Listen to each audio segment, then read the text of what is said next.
Oke, Assalamualaikum warahmatullahi wabarakatuh. Salam, Om Swastiastu, Namo Buddhaya, dan salam kebajikan. Perkenalkan, nama saya Maulana Muhammad Faikal Haris, saya dari Universitas Diponegoro pada program studi Teknologi dan Kesehatan Masih dari angkatan 2024. Nah, hari ini saya ingin membahas Free RTOS. RTOS itu dia bagaimana cara men-trigger atau membaca data dengan cara yaitu Free RTOS ini. Nah, kita akan membahas dengan sedikit sesuatu yang sederhana yaitu uh, trigger LED dulu biar kedip-kedip on off gitulah. Ya, jadi kita bakal bahas ke maksudnya itu manajemen multitasking, komunikasi antar tugas lah. Nah, pakai apa? VRTOS. Karena ya kita tahu lah microcontroller itu saat ini tuh pasti akan terus berkembang dan makin canggih. Nah, VRTOS itu tuh sebenarnya dikembangkan oleh Richard Berry pada tahun 2002. Nah, akhirnya lalu menjadi sebuah standar de facto sistem operasi waktu nyata RTOS untuk sistem benam. Nah, FreeRTOS itu mendukung lebih dari 35 jenis arsitektur microcontroller. Nah, termasuk di keluarga STM32 dan ESP32. Nah, nanti saya akan coba di dua itu. Dan ini juga salah satu cara yang populer. Nah, jadi kita akan bahas bagaimana sih visual terus konsep di FreeTOS. Oke, kita bahas pertama. Paradigma baru, Superloop versus multitasking. What is the difference? Oke, mari kita mulai dengan uh, paradigma ini. Sebagian besar dari kita mungkin telah belajar pendekatan superloop atau pendekatan dengan mengeksekusi kode secara berurutan dari line satu terus lanjut dua tiga ya pokoknya urutan dia bakal urutan ya berurutan dari atas ke bawah. Nah, dalam arsitektur superloop itu cara kerjanya satu fungsi pemblokiran ada ya seperti manggil perintah penundaan akan menghentikan seluruh sistem yang berjalan. Hal ini efisien, oke efisien, tapi tidak efisien untuk aplikasi yang kompleks. Karena ya lebih dia urut banget, dia urut-urut terus kita bisa ngaturnya dengan delay kayak gitulah. Ya kurang efisien lah kalau kompleks. Nah, jadi solusinya apa? Hadirlah RTOS. Nah, RTOS itu memperkenalkan eksekusi paralel yang bersifat preemptif.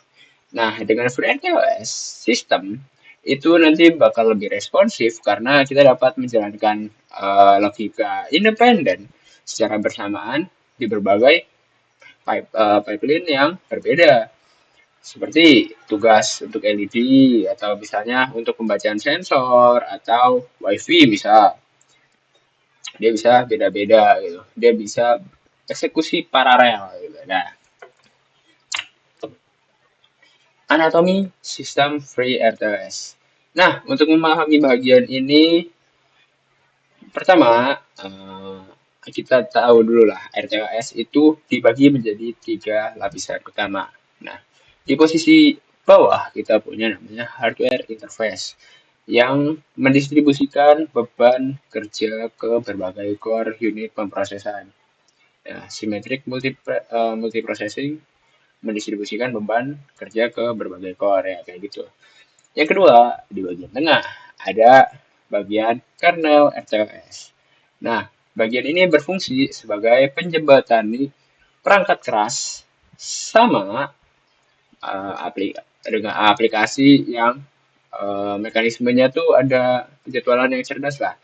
Nah, yang paling atas itu ada lapisan application layer. Nah, tempat ini tuh tempat di mana kita bisa mendefinisikan tugas-tugas spesifik seperti kita ingin membaca sensor, menangani protokol, MQTT atau apa gitu. Seperti itulah. Nah, kalau misalnya ESP, ESP itu dia punya sebuah keuntungan ekstra karena chip ini tuh udah punya microcontroller dengan arsitektur dual core microprocessor Extensa 32 bit. Terdapat core 0 yang terdapat pro CPU dan juga core 1 yang disebut tuh up CPU. Nah, FreeRTOS pada ESP IDF itu udah dimodifikasi untuk mendukung pemrosesan multiprosesor yang lebih simetris, lebih gitulah. Jadi memungkinkan pengguna ya kita user itu untuk melakukan atau memberi tugas ke ini itu lebih spesifik ke core yang tertentu gitu. Karena core-nya udah dual core. Kita bisa milih lah mau pilih yang mana gitu. Core 1 apa core 0, Pro CPU apa up CPU seperti itu. Terus cara kerja konsep task dan scheduler. Nah, kita bahas ke sana. Uh, task dan task itu kan artinya tugas ya, pada dasarnya tuh ya fungsinya itu ya tugas. Fungsi dalam bahasa C itu berupa infinite loop atau perulangan tak terbatas yang berjalan secara independen. Sementara scheduler itu tuh penjadwalan ya, jadwal. Jadi otak sistem itu akan memutuskan task mana yang berhak dapat jatah pemrosesan CPU. Nah, sebuah tas ini beroperasi dalam status transisi status. Ia bisa berada di status ready, ready itu nunggu eksekusi, nunggu ada ya perintah kayak gitulah. Terus running itu artinya lagi jalan ya, lagi gitu. Dan blocking atau blocked lah.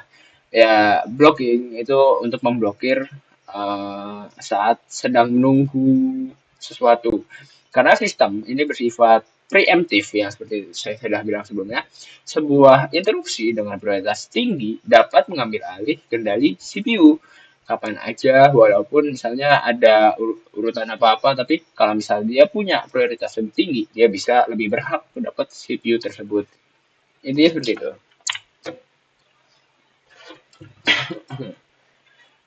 Oke, salah satu cara implementasi yang paling sederhana adalah membuat LED kedip tanpa blocking.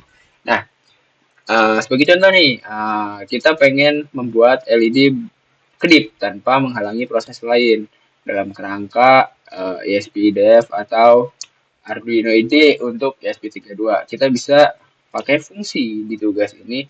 Kita bisa pakai misal manggil perintah extest create pin to core.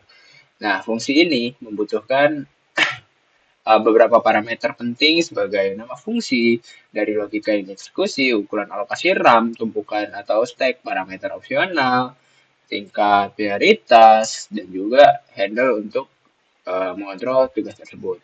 Nah, kita juga bisa menetapkan ID core untuk memaksa tugas ini berjalan di core 1 atau 0.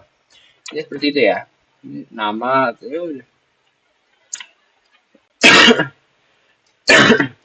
rahasia efisiensi. Oke. V-test, delay, dan delay. Nah, di dalam tes, itu kita tidak lagi menggunakan fungsi penurunan tradisional. Nah, ini tuh cara efisiensi RTOS lah. Nah, gimana caranya? Dia menggunakan fungsi penundaan tradisional uh, untuk mengunci CPU 100% dan membuang siklus pemrosesan yang sangat berharga secara sia-sia. Nah, sebaliknya kalau kita wajib menggunakan V-test delay. Nah, V-test delay ini memindahkan status tugas dari running jadi block. Nah, jadi ini bikin secara instan tuh membebaskan kapasitas CPU untuk mengikuti tugas-tugas paralel hingga tugasnya selesai.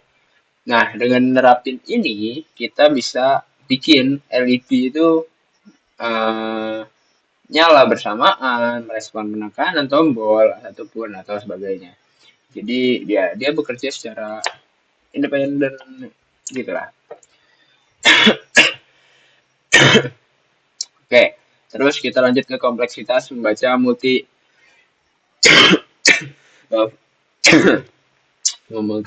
sensor. Nah, mengeksekusi kode secara paralel itu emang luar biasa, tapi itu punya tantangan lain, terutama dalam pembacaan perangkat keras. Misal, bayangin nih, membaca beberapa tes berjalan secara paralel. Kita punya sensor, misalnya WME 280, BH 1750, ya apalah. melalui jalur komunikasi I2C.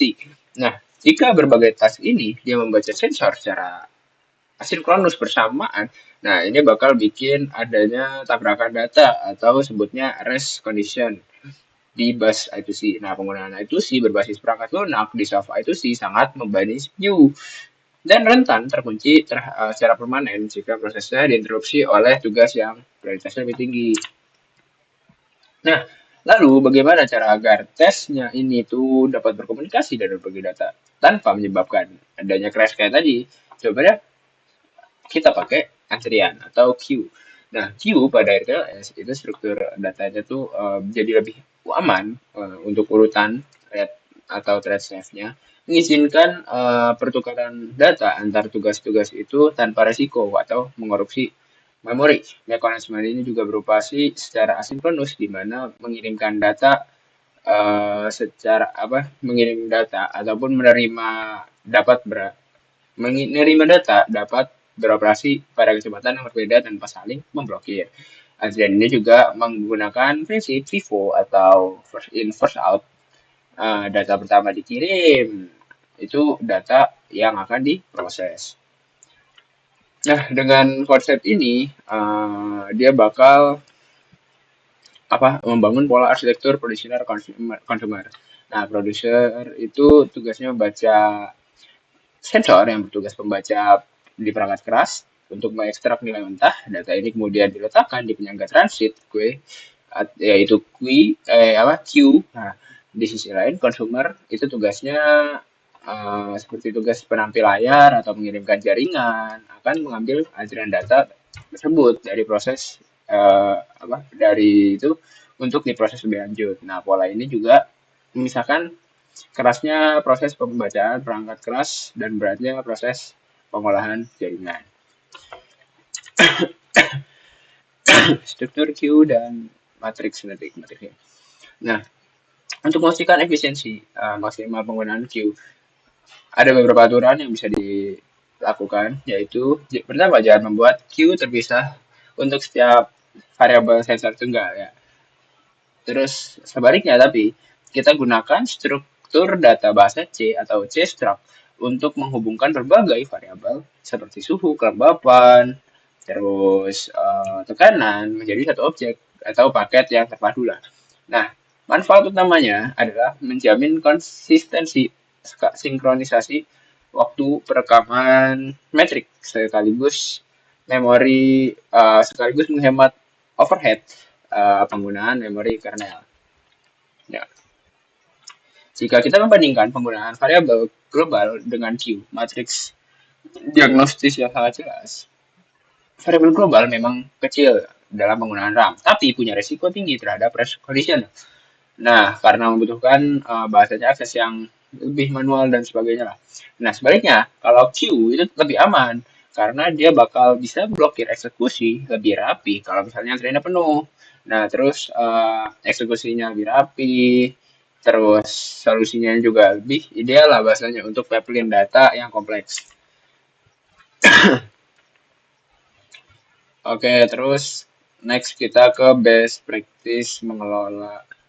Ya, intinya kalau misalnya itu sih di RTOS kita bisa misalnya berisikan prioritas tinggi, terus pembacaan I2C, terus tidak diinterupsi di tengah siklus clock ya. Terus ada pemilihan bus recovery dan recovery tetap ya. Sebenarnya kita sih. Arsitektur ideal. Arsitektur idealnya itu kita bisa menggabungkan semua elemen yang udah kita bahas. Jadi pada core 1 kita bisa dapatin sensor test karena fokus core ini untuk mendedikasikan waktu komputasi murni untuk mengumpulkan data. Data tersebut dipaketkan lalu dikirimkan ke sensor data. Terus sementara itu core 0 itu dia bisa ngambil data dari antrian terus ditangani dalam proses asinkronus terus terus habis itu memperbarui panel penampil data display misalnya di OLED dan sebagainya ya gitu. Simpulan ya pertama berpikirlah dalam task dulu, mulailah mengubah kebiasaan penulisan kode linear tradisional Anda menjadi modul-modul logika paralel yang beroperasi secara independen. Yang kedua, bebaskan otak CPU, tinggalkan penggunaan informasi uh, fungsi penundaan pemblokiran transisilah menggunakan fungsi penundaan milik kernel yang menciptakan sistem yang sangat responsif dan hemat. Dan yang ketiga adalah alirkan data secara mekanis. Kita bisa gunakan queue atau data C struct, ya, struktur data C sebagai jalur transportasi. Nah, sekarang kita pengen lihat contohnya. Nah, contoh sebenarnya RTOS tuh dia caranya dia bisa membaca tanpa interrupt. Kita harus nggak interrupt baca. Dia punya punya clock sendiri. Nah, makanya dia di sini kalau kita lihat dia kreditnya tidak sama, tidak bareng karena ya itu dia bisa kerja tanpa saling nge-trigger berbarengan gitu. Itu di STM, di SP pun di di SP pun sama. Nah, kreditnya beda kan?